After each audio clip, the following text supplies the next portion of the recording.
Bueno, no sé si recordáis, el verano pasado fue tremendamente devastador a nivel de incendios en toda la península ibérica y en las islas. Y de esto viene a hablarnos el siguiente equipo, el equipo Termodetectives del Instituto de Educación Secundaria Pintor Antonio López de Tres Cantos, Madrid, con su proyecto Ceniza Cero, el incendio de Tres Cantos. Muchas gracias. Pues no funciona así. Y se escucha bien, es que es una parte importante. Vale. Antes de eso debería ser. Si es que no, paramos y lo... Vale. Para la esto.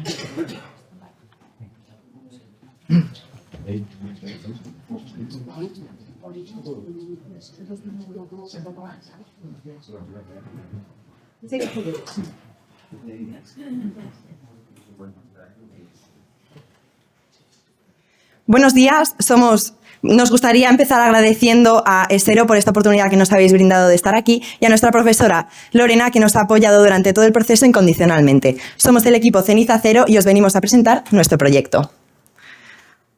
Y en la iniciativa de Tres Cantos en Madrid, la vida de sobre El 11 de agosto de 2025, a las 7:45 de la tarde, un incendio comenzó a arder a pocos metros de nuestras casas, en Tres Cantos. Lo que comenzó como un pequeño foco terminó convirtiéndose en pocas horas en uno de los incendios más graves de la zona en los últimos años. Y aunque el año anterior ya se había producido otro incendio en el mismo sitio, este no alcanzó ni la misma magnitud ni el mismo nivel de impacto que el del 2025. Más de 1.500 hectáreas quedaron calcinadas, llegando a afectar incluso a municipios cercanos como Colmenar Viejo, Alcobendas y el propio Madrid. Alrededor de 200 personas tuvieron que ser evacuadas y un trabajador perdió la vida. Además, cientos de animales murieron y el ecosistema quedó profundamente dañado. Pero, junto con la pérdida de este vecino, hubo algo especialmente preocupante: la velocidad de propagación de las llamas y los cambios repentinos en su dirección, que hicieron que el fuego alcanzara zonas habitadas y provocara que varias viviendas quedaran reducidas a cenizas, llegando a avanzar casi 6 kilómetros en tan solo 40 minutos. Dicho ritmo de propagación nos hizo preguntarnos si estábamos ante un incendio forestal habitual o si las condiciones ambientales estaban cambiando y favoreciendo incendios cada vez más extremos. Somos Héctor, Diego, Patricia, Sofía y Elisa, y como equipo Ceniza Cero decidimos investigar qué fue lo que ocurrió realmente ese día y analizar el incendio desde una perspectiva científica. Para ello comenzamos planteándonos la siguiente pregunta de investigación: ¿hasta qué punto las condiciones meteorológicas extremas y la gestión del territorio influyeron en la magnitud del incendio de Tres Cantos? Pues bien, nuestra hipótesis es que el incendio no fue un hecho aislado, sino más bien el resultado de la combinación de altas temperaturas, baja humedad, vientos intensos y una elevada acumulación de combustible vegetal en el territorio.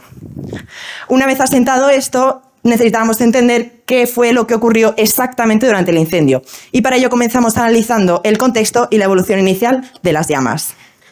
Para contextualizar el incendio, lo primero que hicimos fue visitar la zona donde pudimos observar el terreno y tomar distintas fotografías. También hablamos con algunos vecinos que nos comentaron cómo surgió el incendio en las primeras horas.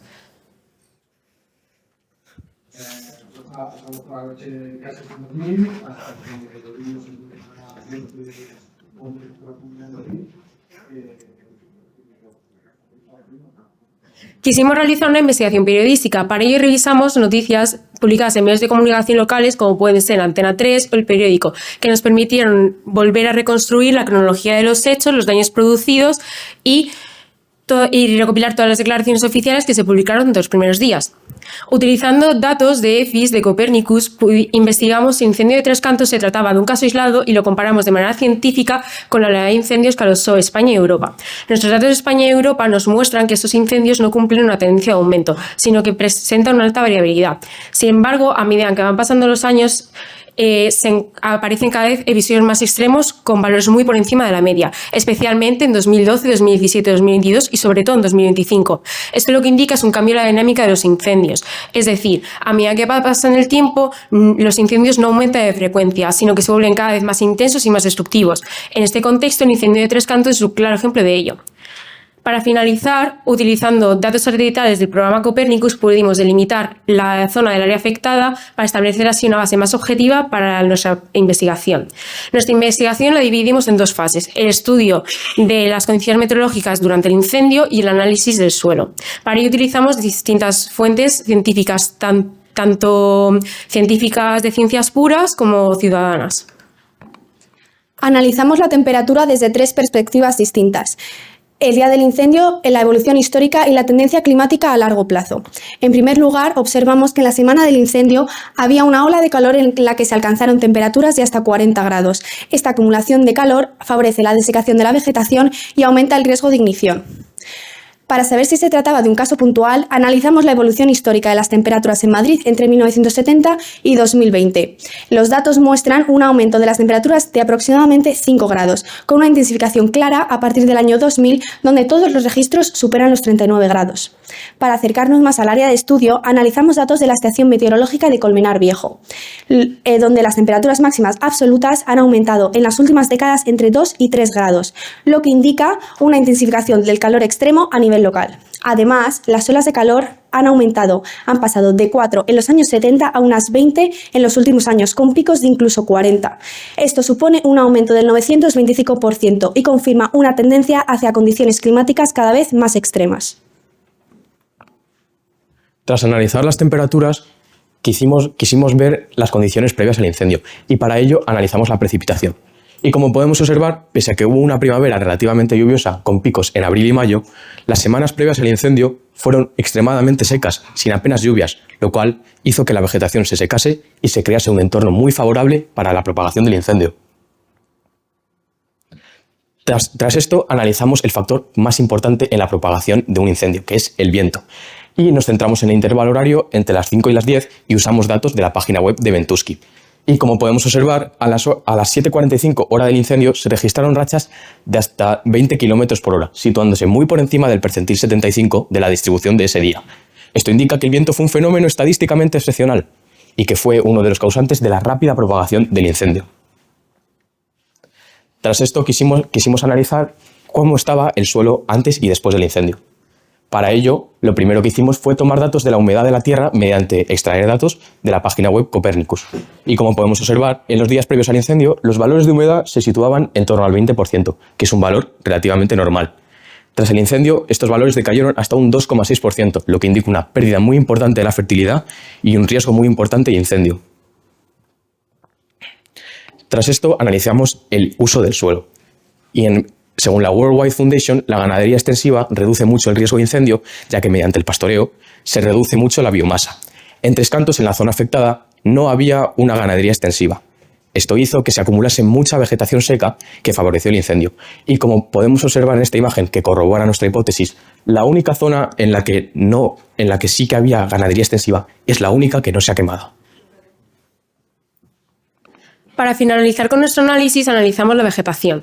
Para ello utilizamos el índice de NDMI, que lo que hace es medir la humedad de esta. Nuestros resultados nos muestran que después del incendio este índice descendió 0,16 unidades, demostrando un gran estrés hídrico. También con imágenes satelitales en color falso pudimos contrastar el antes y después del incendio. Antes del incendio se muestran colores rojizos, granates, que representan vegetación sana. Sin embargo, después de estos colores se tornan a marrones, negros, confirmando la vegetación quemada. Tras analizar los datos, entendimos que el incendio de Tres Cantos no fue causado por un solo factor, sino por el efecto combinado de varios. Las altas temperaturas, las bajas humedades, las bajas precipitaciones y el intenso viento crearon un entorno muy favorable para que el incendio se iniciara y se propagara rápidamente. Al mismo tiempo, la acumulación de vegetación seca y la falta de mantenimiento en algunas zonas aumentaron la cantidad de combustible disponible. Además, según los datos recogidos por Copernicus, vimos que las zonas más secas coincidían con las zonas más afectadas por el incendio, confirmando así la relación directa entre el estado del terreno y la intensidad del incendio. En conjunto, nuestros resultados muestran que el incendio de Tres Cantos no fue un hecho aislado, sino un claro ejemplo de cómo las condiciones climáticas extremas y la falta de mantenimiento pueden combinarse y aumentar el riesgo de incendios en el futuro. Una vez realizado este estudio, quisimos proponer una solución. Además de las medidas de prevención que pueden tomar los gobiernos de cada comunidad autónoma, quisimos proponer nuestra propia solución tecnológica. Para ello, creamos este dispositivo electrónico capaz de medir los factores de riesgo de incendio que hemos estudiado en nuestro trabajo antes de que se produzca.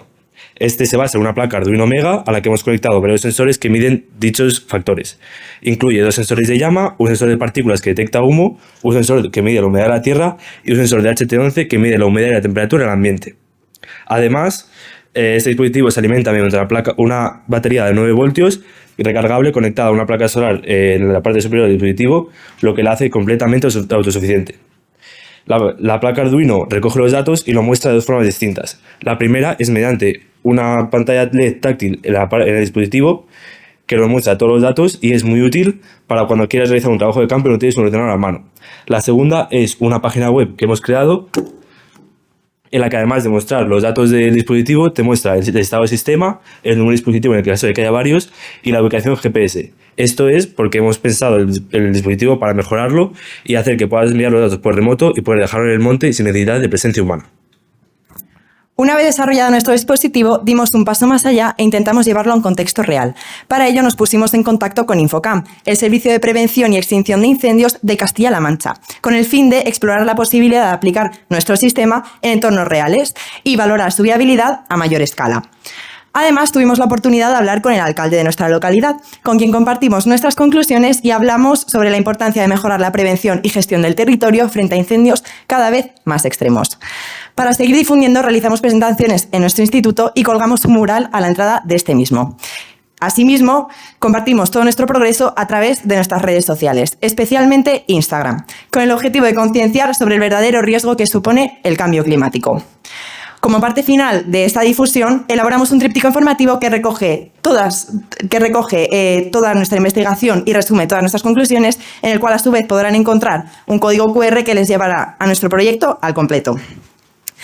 Al terminar, entendimos que no se trataba solo de un problema local y que no habíamos sido la única comunidad afectada. En total, como muchos de vosotros ya sabréis, en el verano del año pasado, más de 350.000 hectáreas ardieron en toda España.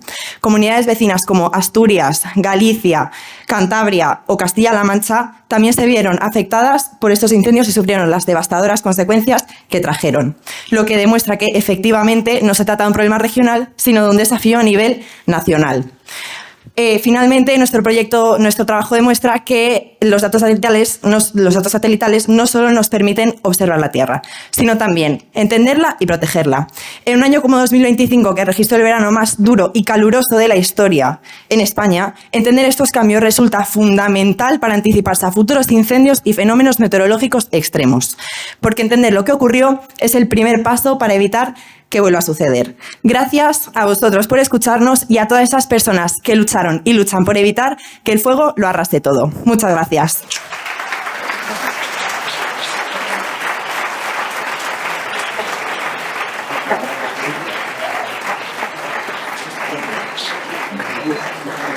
Si esto no es I+D+I, yo ya no sé lo que es. Tenemos tiempo por una pregunta muy rapidita, si queréis.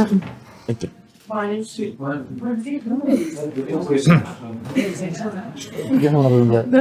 yo tengo curiosidad. Bueno, primero, enhorabuena por el trabajo. Ha sido impresionante y por cómo lo habéis comunicado. Tengo curiosidad por cómo os organizáis a la hora de trabajar. O sea, ¿cómo habéis distribuido el trabajo? ¿Cuál ha sido vuestro papel en cada una de las fases? Si tenéis un rol determinado. ¿Cómo os organizáis como grupo? Eso tengo mucha curiosidad. Pues nos lo dividimos en básicamente 2 partes, por así decirlo. La primera fue la extracción de datos, que lo hicimos Diego y yo, y la parte tecnológica, que también lo hicimos nosotros 2. Y después, todo el tema del análisis de datos, las conclusiones, el trabajo y todo demás, lo hicieron ellas. Y eso fue como más o menos dividimos el proyecto. Uno es la parte más tecnológica y otro es la parte más de análisis de datos e investigación. Sí. Bueno, yo quería preguntar un poco por el sensor, que no sé, como lo habéis explicado muy rápido, si va mandando alerta o hace un cúmulo de... Sí. O tienes que estar pendiente o cómo funciona. Espera. Sí. Que se grabe bien. De momento lo que hace es hace mediciones periódicas los sensores y los recoge la placa Arduino que hay en el interior y a través de un archivo JSON lo manda a través del puerto serie al ordenador y lo muestra en esta pantalla táctil que podemos ver aquí, todos los datos. Además, en la pantalla táctil hemos añadido una función para cambiar los parámetros de alerta. Esto quiere decir que, por ejemplo, digo, que esto quede bien. Esto significa que no es lo mismo tener un dispositivo en Andalucía que en Asturias. Entonces, la temperatura máxima, por ejemplo, a la que se registra un riesgo real de incendio no es la misma en un sitio que en el otro. Entonces, hemos añadido aquí, que ahora mismo no sé por qué no funciona, para poder cambiar unos ajustes, para poder cambiarlo y no tener que cambiar el código completo. Entonces, de aquí puedes ponerlo, por ejemplo, en vez de 35 grados de temperatura máxima a la que se registra un riesgo, ponerlo a 40, depende de dónde estés, o bajarla a 25. Entonces, pues lo hemos añadido desde aquí. Y esta melodía a puntito de salir. No ha salido todavía. Pues ya está. Sí. Y pues este es nuestro dispositivo y lo podemos utilizar de cualquier forma que para prevenir incendios en el campo. Además, al haber añadido esta pantalla, nos ayuda a poder usarlo directamente en el campo. Y pues muchas gracias por vuestra atención. Adiós. Esto... Muchas gracias a vosotros.